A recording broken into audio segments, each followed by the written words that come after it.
Hi, it's me again, just doing a quick little video to show you color changes on the left hand edge or the beginning of the return pass, and also how to do the last stitch of the forward pass so that you get a nice neat edge.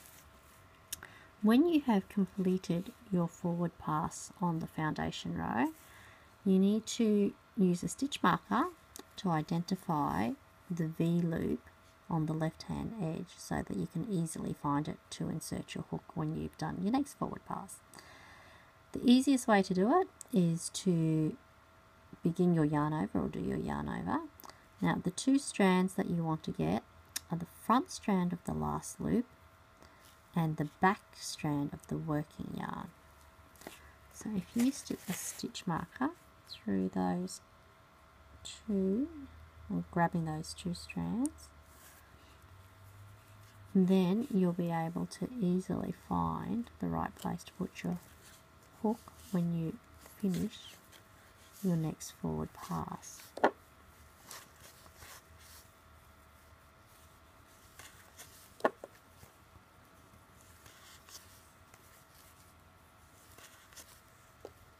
So as you can see, it creates a gap there. That's where you want to be putting your hook through. Now, what this gives you is, you can see on the right hand edge, use a V, a loop on the edge. This way, on the left hand edge, you replicate that loop here. It's a bit hard to see. So that the left hand edge will also have the loops running along the edge. Now, if you don't have a stitch marker, that's fine. What you need to do to identify where to go is have a good look at your work.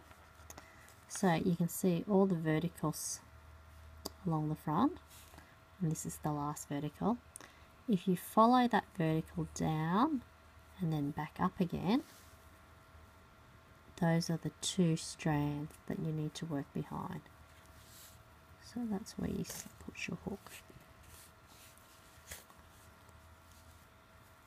and pull through, and that will give you your nice edge.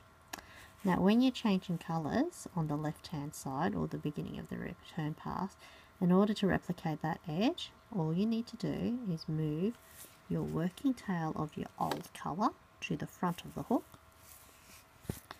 and then you start your new colour.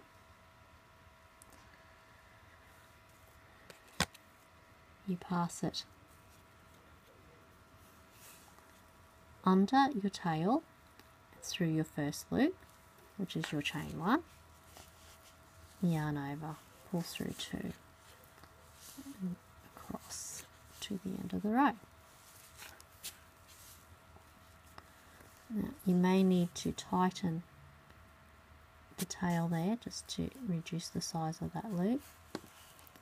But you'll see now there's the two loops on the edge. If we do our next forward pass,